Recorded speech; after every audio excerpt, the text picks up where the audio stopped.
بسم اللہ الرحمن الرحیم۔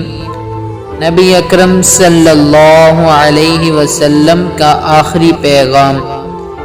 نبی علیہ السلام اس دنیا سے پردہ فرمانے لگے تو سب سے آخری بات حضرت عائشہ رضی اللہ تعالی عنہما فرماتی ہیں کہ میں نے کان لگا کر سنی تو نبی علیہ السلام فرما رہے تھے کہ التوحید التوحید۔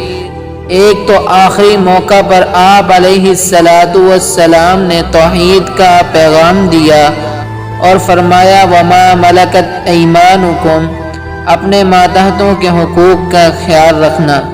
یوں سمجھیں کہ نبی علیہ السلام کی پوری زندگی اور تعلیمات کا یہ نچوڑ ہے جو آخری لفظوں میں نبی علیہ السلام نے انسانیت کو دے دیے، وہ یہ کہ اپنے ماتحتوں کا خیال رکھنا۔ ہمارے ماتحتوں کے ساتھ ہمارا کیا معاملہ ہوتا ہے، کیسے ان کے ساتھ ہم مل کر رہتے ہیں۔ اللہ اکبر کبیرہ۔